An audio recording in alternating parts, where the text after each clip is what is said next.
자, 오늘 우리가 데살로니가 전서 5장이죠.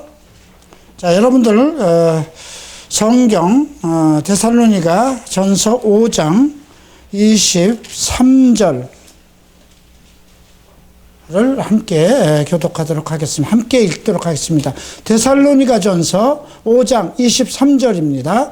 평강의 하나님이 친히 너희로 온전히 거룩하게 하시고 또 너희 온 영과 혼과 몸이 우리 주 예수 그리스도에 강림하실 때에 흠없게 보존되기를 원하노라. 여러분, 오늘 우리가 이제 데살로니가 전서 마지막 부분을 공부하는데요. 데살로니가 전서의 테마는 성도의 거룩함입니다. 이것은 하나님의 뜻이기도 합니다. 그래서 우리가 성도들이 어떻게 거룩하고 흠없게 살아갈 것인가에 대한 여러 가지 컨셉을 우리에게 전달해 줬습니다. 그 중에 우리가 흥미롭게 배운 것은 성도의 거룩함을 지키기 위한 결혼 생활입니다. 그래서 여러분들 가능한 한 그 결혼 생활, 부부 생활을 상당히 귀히 여기고 정말 자기 아내를 정말 거룩하게 존귀함으로 취하고 그 존귀함으로 귀히 여기라는 말씀에 대해서 다시 한번 생각해 볼 필요가 있습니다. 그런 말씀이 요즘 세상에서 점점 아주 퇴색돼 나가고 정말 부부간의 어떤 부부 생활에 정말 온전하고 거룩함이 상실돼 가는 그런 시대죠. 간통죄라든가 이런 것이 폐지돼 버리고 무질서한 생활을 살아갈 수 있는 그렇게 세상이 변하고 있는 부분에 대해서 우리가 좀 더 깊게 생각할 필요가 있죠.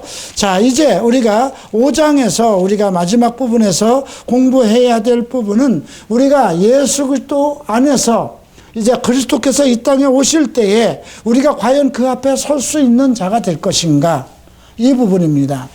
데살로니가 전서의 큰 주제는 성도의 거룩함과 그리스도 안에서 우리가 예수 그리스도의 날에 부활해서 그와 함께 하나님의 나라에 동참할 수 있는 것인가, 이것입니다. 만약에 여러분들이 이러한 소망이 상실된다면 오늘 예수 믿는 거 다 소용없습니다. 여러분들이 하나님 앞에 드리는 물질 다 소용없습니다. 내가 예수를 믿어서 구원을 받은 것은 목적이 있는 것입니다. 이 땅에서도 복을 받고 내세에도 복을 받는 것인데 내세에도 영원토록 그리스도와 함께 살아가는 것입니다. 그럼에도 불구하고 우리가 성도의 그 성결함을 상실한다면, 이 땅에서 내가 예수 그리스도의 은혜를 받아서 먹고 사는 일에 충실하고 많은 물질을 모으고 명예를 쌓았다 할지언정 여러분들이 예수 그리스도에 강림하실 때 그 앞에 서지 못한다면 다 허당입니다. 이 세상은 지나가고 앞으로 우리에게 오는 세상은 영원한 세상이 있기 때문에 그렇습니다. 그래서 여러분들이 우리가 비록 서로 한 100년을 산다 할지라도 100년 동안 살아갈 날이 그리 행복하지 않다는 것입니다. 그 1세기를 우리가 서로 살아간다 하더라도 그 영원한 세상을 그 한 세상 잘 살기 위해서 포기해서는 안 된다는 것입니다. 하나님은 우리와 동업하시기를 원합니다. 비록 구원의 문제는 예수 그리스도께서 십자가에 못 박혀 돌아가셔서 나를 의로운 자로 만드셨지만 이제 하나님 앞에 그리스도가 강림하실 때에 내가 그 앞에 설 수 있는 것은 그리스도의 주권적으로 혼자 하시는 것이 아니라는 것입니다. 내 삶을 내가 어떻게 지켰느냐에 따라서 달라질 수 있다는 것입니다. 그래서 우리가 그러한 부분에 대해서 우리가 오늘 살펴보도록 하겠습니다. 오늘 5장은 크게 둘로 나눌 수 있습니다. 먼저 첫 번에는 우리를 구하신 목적에 대해서 1절부터 11절까지 언급되어 있습니다. 그리고 이제 12절부터 마지막 절까지는 성도가 그리스도 안에서 어떻게 살아야 할 것인가에 대한 우리에게 성도의 자세에 대해서 기록되어 있습니다. 자, 먼저 5장 9절과 10절을 함께 읽겠습니다. 하나님이 우리를 세우심은 노하심에 이르게 하심이 아니요 오직 우리 주 예수 그리스도로 말미암아 구원을 얻게 하려 하신 것이라. 예수께서 우리를 위하여 죽으사 우리로 하여금 깨든지 자든지 자기와 함께 살게 하려 하셨느니라. 여러분, 지금 예수께서 하나님이 우리를 세우신 것, 누구 앞에? 하나님 앞에, 그리스도 앞에 세우신 하나님의 목적에 대해서 얘기합니다. 우리를 어떠한 그 진노 가운데 내어버려 두기 위해서, 그러니까 여러 가지 성경에는 심판에 대한 것이 많이 나와요. 그죠? 예. 정말 구약에는 하나님 앞에 심판받은 많은 백성들의 기록들이 기록되어 있습니다. 그죠? 또 신약에도 우리가 온전치 못한 자들이 이제 지옥에 들어갈 그러한 문제에 대해서 언급하고 있습니다. 정말 어둠 속에서 이를 갈 것이다. 그런 말씀도 하셨습니다. 그러나 우리를 구원하신 목적은, 우리를 주 앞 예수 그리스도로 말미암아 우리를 성도로 세우신 목적은 그러한 진노를 하기 위한 것이 아니라는 것입니다. 자식을 야단치는 것은, 우리가 자식들을 징계하고 책망하는 것은 부모가 정말 분노에 찬 것이 아니잖아요. 그죠? 그들을 위한 것이잖아요. 목적이 있잖아요. 그래서 오늘 바울은 우리를 세우신 건 노하심에, 진노하심에 이르게 한 것이 아니라 예수 그리스도로 말미암아 구원을 얻게, 여기서 얘기하는 것은 완전한 구원을 얘기합니다. 우리는 예수를 믿음으로 인해서 구원받았습니다. 의인입니다. 이것은 시작인 것입니다. 그러나 물론 주님은 우리가 믿어서 하나님의 성도가 되고 의인이 되었다는 그 전체를 총체적인 컨셉으로 잡은 것입니다. 나는 이미 그리스도의 반열에 들어와 있는 것입니다. 그러나 내가 이 세상을 살아있는 동안 어떻게 살 것인가, 그리스도의 거룩함과 의로움을 그대로 지키고 살아갈 것인가에 대한 것은 이제 나의 몫입니다. 그것을 지키기 위한 모든 조건은 우리에게 이미 다 주셨어요. 우리로 하여금 혼자 살게 않으셨다는 것입니다. 어머니가 한 아들을 낳아서 그 아이가 10달 동안 뱃속에서 있다가 어린아이로 나왔을 때, 이제 내가 10달 동안 고생해서 너를 낳았으니 네 마음대로 네 인생 꾸려나가, 이렇게 하지 않습니다. 먹이고 입히고 공부 가르치고 아이가 다 성장할 때까지 책망하고 좋은 곳으로 주고, 그렇게 해서 결혼을 해서 자기 인생을 살아갈 모든 준비를 부모는 다 합니다. 주님도 마찬가지입니다. 하나님도 우리를 예수를 통해서 내가 이제 의인의 반열에 올랐으면 그가 완전하게 하나님이 원하는 거룩하고 흠없는 자녀가 되기 위해서, 그래서 이제 예수 그리스도로 말미암아서 준비해 놓으신 그의 영광된 기업을 우리가 나누어 갖게 하기 위해서, 이제 예수 그리스도의 나라, 하나님의 나라가 이 땅에 펼쳐질 때에 그리스도와 함께 통치자로 세우기 위해서 주님께서는 우리를 여러 가지로 권면하시고 이끌어 가시는 그러한 역할을 하십니다. 그래서 우리에게 주신 3가지 자원이 있습니다. 첫 번째가 하나님의 말씀이요, 두 번째가 성령이요, 세 번째가 기도인 것입니다. 이 3가지 컨셉을 통해서 우리가 그 믿음 생활 속에서 오직 하나님의 계획하심을 이루고 내 잘못된 모든 것을 다 이제 씻고 거룩함으로 의로운 사람으로 흠없이 살아갈 수 있도록 모든 것을 다 준비해 놨습니다. 문제는 우리의 신앙의 태도입니다. 여러분들은 다 성도입니다. 누가 뭐라고 그래도 여러분들은 예수 그리스도의 이름으로 구원받은 성도들입니다. 그러나 여러분들이 이 하나님의 기업을 받을 것인가 안 받을 것인가는 이제 여러분들의 삶의 태도에 있습니다. 나는 그냥 이 세상에서 먹을 거 먹고 즐길 거 즐기고 그냥 편안하게 살다 정말 죽을 거야. 그래도 주님은 간섭 안 하십니다. 그러나 그거에 대한 고통과 그거에 대한 결과는 본인이 책임져야 된다는 것입니다. 그래서 아까 우리가 천국까지 가는 동안, 성도가 이제 그리스도의 나라에까지 들어가는 동안에 모든 것은 하나님과 나와 동업을 해야 되는 것이라는 것이죠. 하나님은 일방적으로 우리를 이끌고 가지는 않으신다는 것입니다. 자, 그래서 우리가 지금 바울은 예수께서 우리를 위해 죽으사 우리로 하여금 깨든지 자든지 자기와 함께 살게 하려 하셨느니라. 그리스도와 함께 잠을 잘 때도 그렇고 깨어서 일을 할 때에도 그렇고 하나님은 우리와 함께 살기를 원합니다. 예수님의 일생을 한번 살펴봤습니다. 참 그 하나님의 아들 독생자 되신 분이 그 모든 영광 보좌의 자리를 다 내려놓고 정말 가난한 사람이 사는 나사렛에 오셔서 거기에 아주 가난한 부모 밑에 태어나게 하시고 정말 사생아 아닐까 하는 그런 세상 사람들의 어떤 모욕적인 그런 말을 들으시면서 그렇게 사셨습니다. 그러심에도 불구하고 그의 거룩한 원대한 꿈을 세우기 위해서 12 제자를 자기 부르셨습니다. 그리고 함께 사셨습니다. 3년 반을 그들과 함께 먹고 함께 살아갔습니다. 많은 이적도 함께 보았고 많은 고난과 배신함도 함께 겪었습니다. 여러분, 함께 산다는 의미, 우리는 가족이라고도 하고 식구라고 합니다. 우리 식구라는 말이 있죠. 밥을 같이 먹는다는 것입니다. 유대인들에게 밥을 같이 먹는다는 건 큰 의미가 있습니다. 그래서 유대인들은 절대로 사마리아 사람들하고는 같이 무엇을 주고받지 않습니다. 거래를 하지 않습니다. 그리고 죄인들을 자기 식탁에서 같이 밥을 먹는 예가 없습니다. 그래서 예수님께서 그 죄인들과 그 세리들과 세금쟁이 마태와 함께 밥을 먹을 때 유대인들이 손가락질하고 질시했던 것입니다. 이런 종교적인 습관이 처음 이방 교회를 개척한 안디옥 교회에서도 일어났습니다. 바울이 그곳에서 바나바와 함께 이방의 성도들과 함께 밥을 먹고 있는데 유대에서 유명한 그 율법학자들이 예수를 믿는다고 하는 사람들이 왔습니다. 그러니까 그 베드로가 거기에서 같이 밥을 먹다가 뒷걸음을 쳤습니다. 그 정도로 유대인들은 태어나면서부터 죄인들과 이방인들과 함께 밥을 먹지 않았다는 것입니다.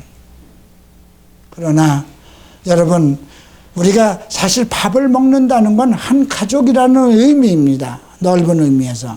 그래서 우리가 예수 그리스도께서 우리의 식탁에 늘 참석하신다는 것입니다. 내가 문 앞에서 너희들을 두드리니 너희가 문을 열면 내가 가서 함께 먹을 것이라고 그러잖아요. 그죠? 계시록에 기록된 말씀입니다. 주님은 계속 여러분들의 그 문을 두둥깁니다. 여러분들이 만약에 주님의 두둥기는 것에 문을 열고 주님 들어오세요, 접니다, 이렇게 맞아들인다면 그분은 우리와 함께 밥을 먹는다는 것입니다. 그게 어디 식탁에만 오신다는 뜻이겠습니까? 내 인생과 함께 살아가신다는 뜻입니다. 여러분, 주님을 문전박대하지 마십시오. 그래서 오늘 바울은 그 뒷부분에서 성령을 소멸치 말라고 합니다. 주님을 서운하게 하면 성령이 사라질 것입니다. 왜냐하면 성령은 주의 영광을 위해서 우리에게 보내신 분이기 때문에 예수 그리스도의 영광을 나타내기 위해서 우리를 돕기 위해서 우리를 권면하고 책망하고 우리를 거룩하게 위해서 보내신 하나님의 영입니다. 그렇기 때문에 여러분들 성령을 거룩하게 슬프게 하지 말아야 됩니다. 성령을 슬프게 한다는 건 무엇일까요? 성령이 소멸되도록, 성령이 떠나도록 여러분들이 생활이 문란하면 어떻게 될까요? 죽기를 결심하고 성결을 지켜야 되는 것입니다. 그래서 오늘 그 바울은 우리에게 이렇게 얘기를 합니다. 지금 우리의 목적, 우리 믿는 자들의 최종적인 목적을 먼저 상기시킵니다.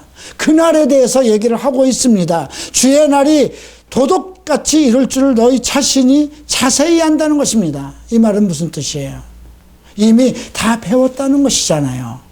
이미 예수께서도 내가 종말의 날에 이 땅에 오실 것에 대해서 언급을 했고 사도 바울도 충분히 교회를 다니면서 종말에 대한 설교를 했습니다. 그렇기 때문에 이제 우리 다른 교회는 몰라도 우리 갈보리 채플 성도들은 예수께서 이 땅에 오시는 것에 대해서 자세히 알 수밖에 없습니다. 그날이 도적같이 온다는 것입니다. 여러분, 도적이 어디 통보하고 옵니까? 통보 안 하고 오지 않아요. 예. 그런데 그날이 도둑같이 온다는 것입니다. 그것을 우리가 자세히 안다는 것입니다. 그래서 세상 사람들은 평안하다, 야 안전하다, 뭐 세상이 갈수록 이렇게 발달되고 먹을 것 지천이 되고 자 이렇게 편안해지고 자 우리 삶이 이렇게 넉넉해지는데 그때에 잉태된 여인에게 해산할 날이 갑자기 임한 것처럼 온다는 것이죠. 그러니까 내가 평안하고 안전하다고 생각할수록 우리는 긴장해야 됩니다. 그렇죠. 세상 사람들이 점점 평안하고 기뻐해야 할 때 우리는 좀 더 긴장해야 된다는 것입니다. 그래서 그 멸망이 호련히 저희에게 임하면 아무도 결단코 피하지 못한다는 것입니다.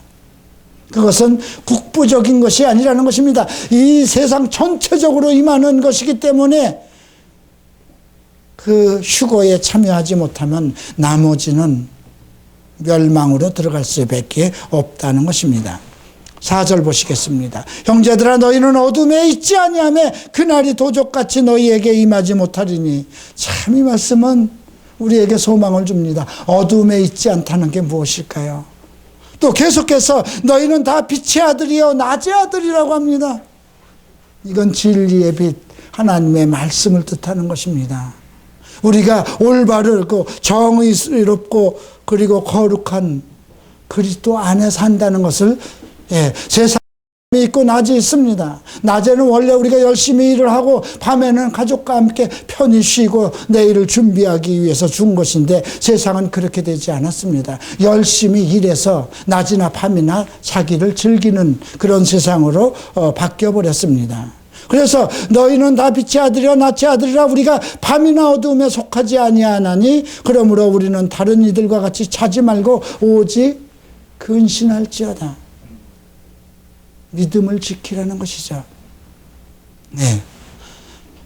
자는 자들은 전부 다 밤에 자고 낮에 취합니다. 밤에 잔다는 건 무엇일까요? 그들은 어두움 생활을 하고 있다는 것입니다. 그가 대통령이라 할지라도 고관대작이라 할지라도 그가 선생이라 할지라도 그가 목사라 할지라도 어두운 생활을 하는 부분이 있다면 그는 멸망이 호련히 올 수밖에 없다는 것입니다. 그래서 그들은 밤에 자고 밤에 취한다는 것입니다. 우리에게 주신 이런 낮과 밤이 아니고 그 인생의 어두운 부분을 가지고 살아가는 것을 뜻하는 것입니다. 우리는 빛의 자녀들이요. 우리는 모두 낮의 자녀들이라는 것이죠. 예수님께서도 낮이 12시간이 아니냐 이 얘기를 합니다. 낮이 12시간이 아니냐. 낮에 다니면 넘어지지 않는다고 그랬습니다. 주님은 세상을 비치는 빛입니다. 진리입니다. 우리에게 먹을 것을 주시는 말씀으로 오셨고 생명의 떡으로 오셨고 우리의 모든 것을 충족해 주시는 생명수이기도 합니다. 자, 그렇기 때문에 우리가 낮에 속하였기 때문에 오직 근신하여 믿음과 사랑의 흉배를 붙이고, 흉배는 뭡니까? 이 가슴에, 전쟁터에 나갈 때 가슴을 보호하는 겁니다. 심장과 폐를 보호하는 그러한 전쟁 도구입니다. 구원의 소망의 투구를 쓰자. 이건 무엇인가요? 우리를 공격하는 악한 세력들이 우리를 밤속으로 유혹하고 더러운 생활로 이끄는 그 세력들이 있다는 것입니다. 그걸 지키기 위해서 우리가 해야 할 것은 오직 깨어서 근신하는, 깨어서 항상 정신 차리고 믿음과 사랑의 흉배를 붙여야 된다는 것이죠. 오직 믿음, 오직 사랑인 것입니다. 오직 하나님 사랑, 오직 성도 사랑인 것입니다. 오직 믿음, 하나님과의 관계성이요, 오직 사랑의 실천입니다.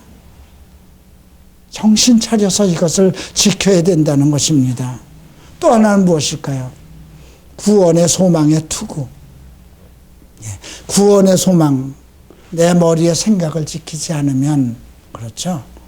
여러분들이 돈과 먹고 사는 것에 정신이 팔려 있으면 의미가 없는 것입니다.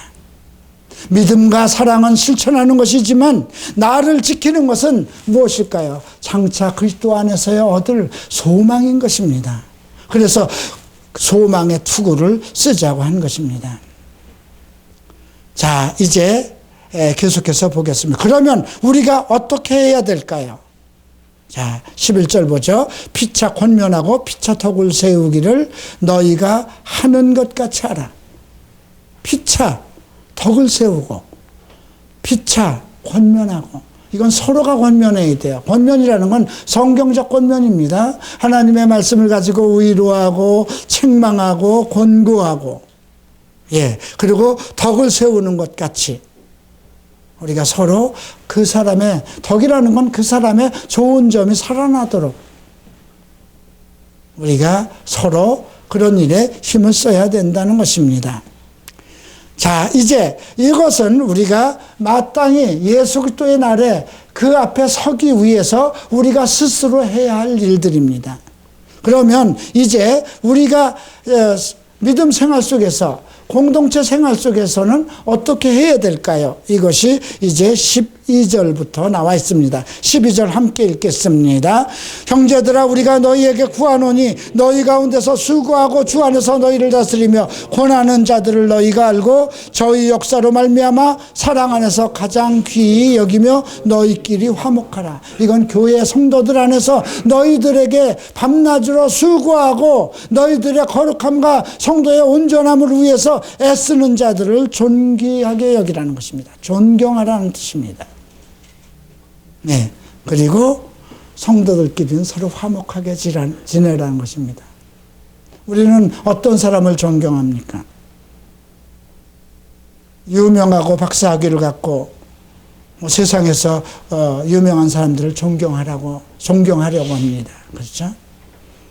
성경은 어떤 사람을 존귀하게 여기라고 그럽니까? 자기 아내를 존귀하게 여기라고 그럽니다.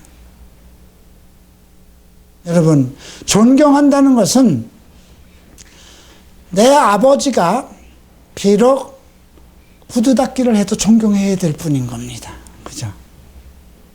그러나 내 스승이 더러운 짓을 하면 존경의 대상은 아닙니다. 그래서 너희 가운데 수고하고, 그렇죠? 주 안에서 너희를 다스리며, 이것이 전제가 된 거야.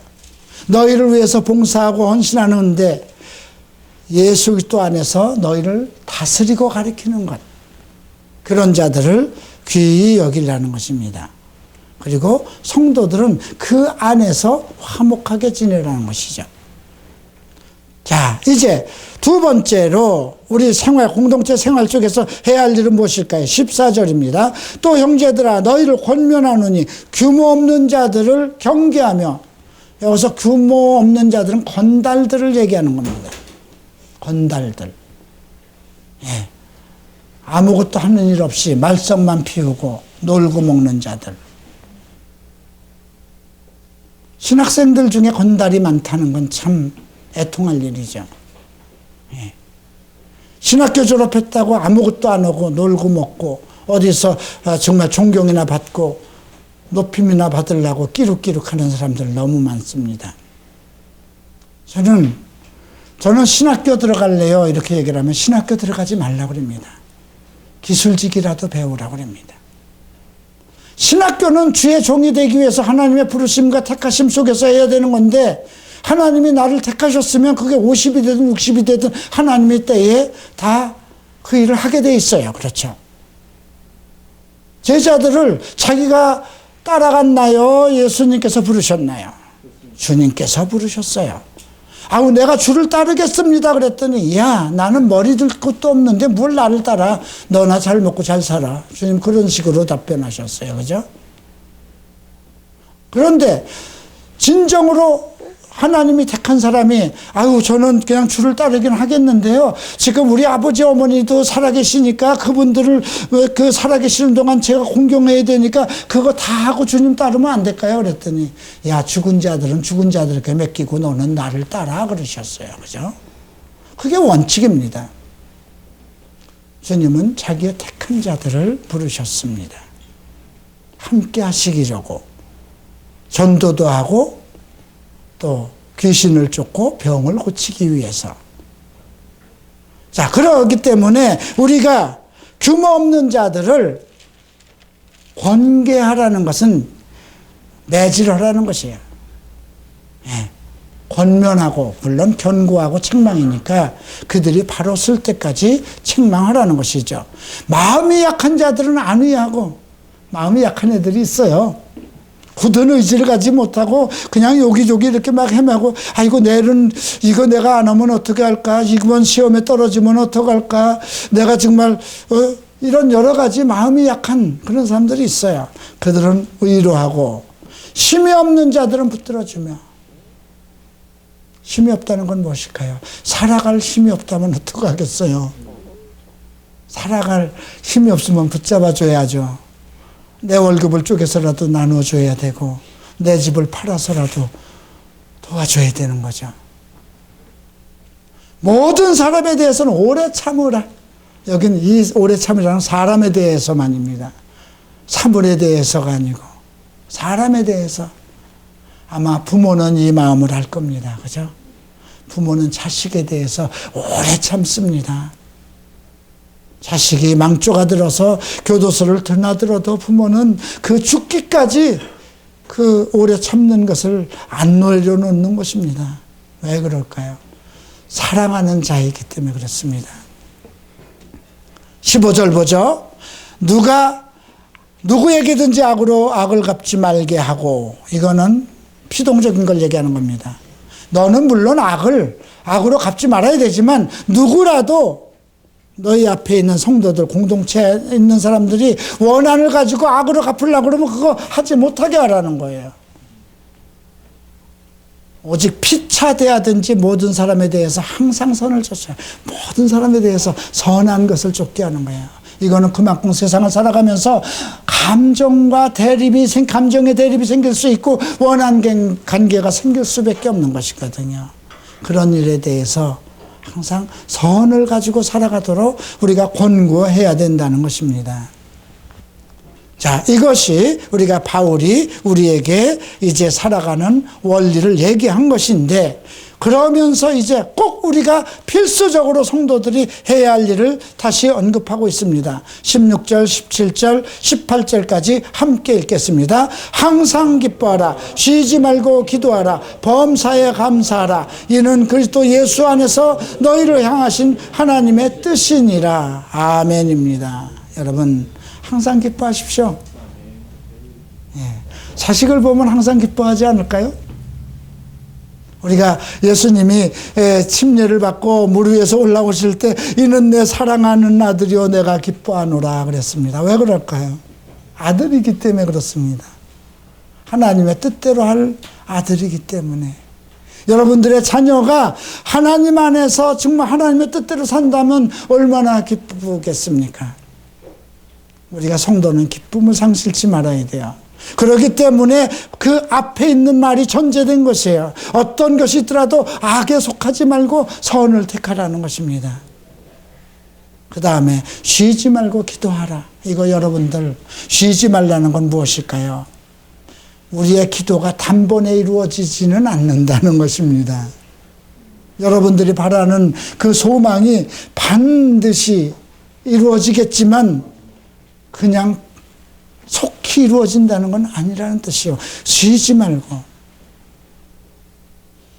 마부이침이라는 그 단어를 며칠 전에 봤습니다. 그건 제가 즐겨서 쓰는 말인데, 그 말이 마부이침이라는 뜻인 줄 몰랐습니다. 그 쇳덩어리를 갈아서 가늘게 만드는 것. 우리말로는 쇠기둥을 갈아서 바늘을 만드는 것. 제가 아이들이나 저한테 상담을 오든가 부모들에게 그런 얘기를 합니다. 하루아침에 이루어질 것이라 생각하지 마십시오.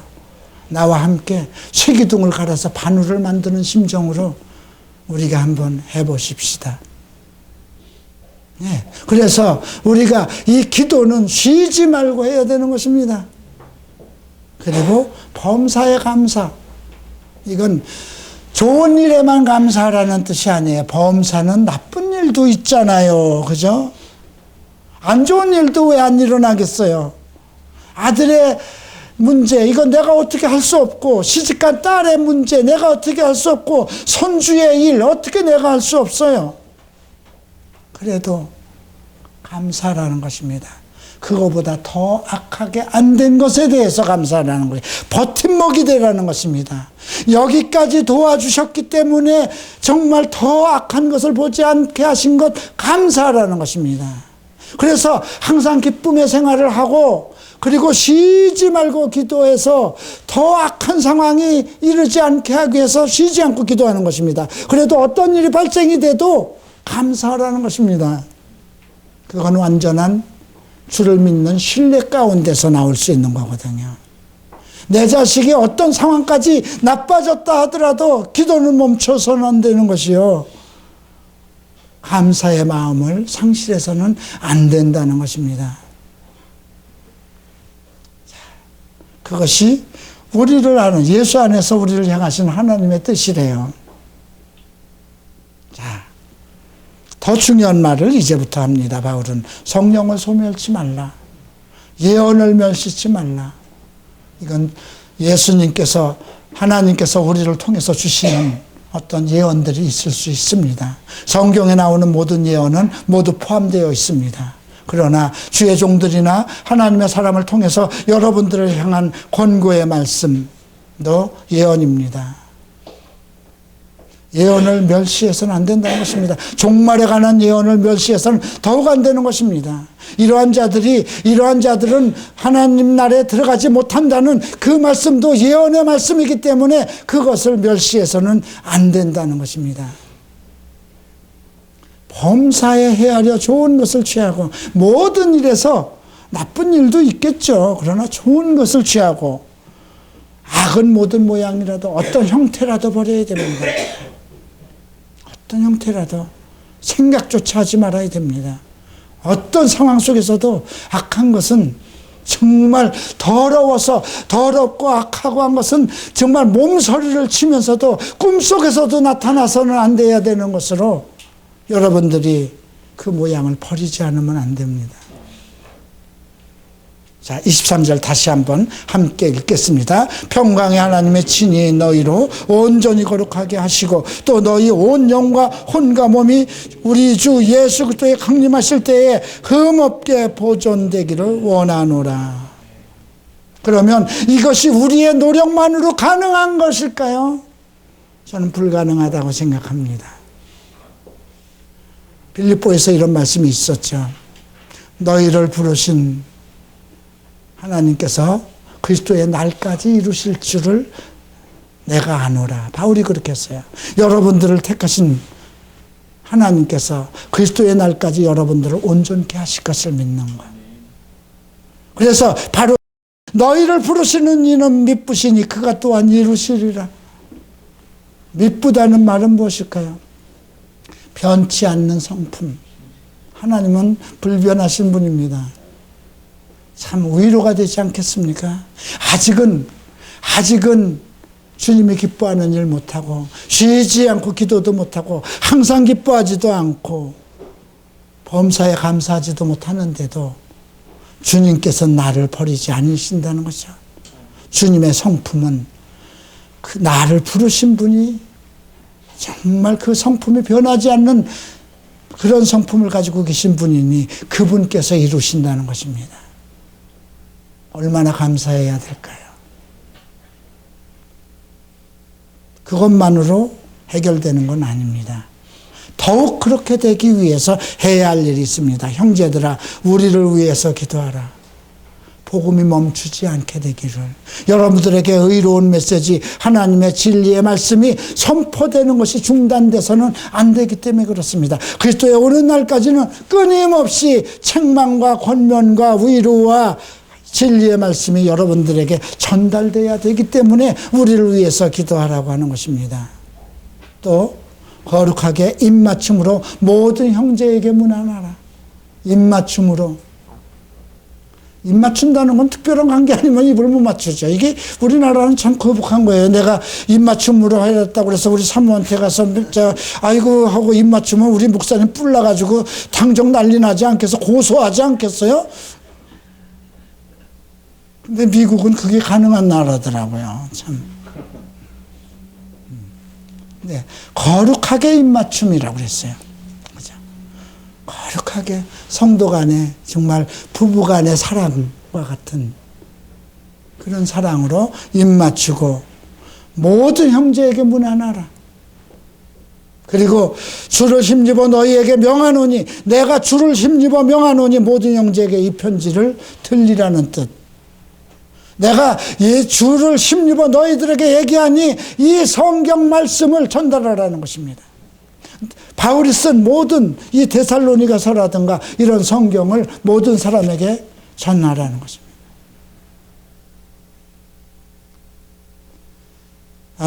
가끔 많은 전화가 옵니다.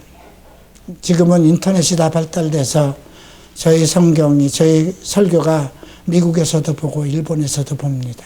한국어를 하는 사람들이 봅니다. 그래서 사실 우리가 이 동영상 봉사는 매우 중요합니다. 네. 필요한 사람들이 볼 것이기 때문에 그렇습니다. 바울이 아마 그런 심정이었을 거예요. 그 당시엔 이런 것이 없었으니까 편지를 써서 성경을 전부 다 긁어서 복사해서 전달돼야 되기 때문에 주의 힘을, 주를 힘입어 너희에게 명한다고 합니다. 다른 것이 아니라 모든 형제에게 이 편지를 들어 읽기라. 여러분들이 우리 교회를 통해서 선포되는 말씀이 이것은 우리 모든 성도들이 들어야 될 것이라고 생각한다면 주변 분들에게 전달하셔야 됩니다. 그것이 동영상이 되었든 mp3가 되었든 아니면 설교 원고가 되었든 그렇게 해주기를 저도 여러분들에게 부탁드립니다. 28절 함께 읽을까요? 우리 주 예수 그리스도의 은혜가 너희에게 있을지어다. 그리스도의 은혜가 여러분들에게 충만하실 것입니다. 여러분들 우리 함께 주님을 만난 정말 거룩한 성도로, 흠없는 성도로서 예수 그리스도께서 강림하실 때에 함께 주를 맞이하십시다.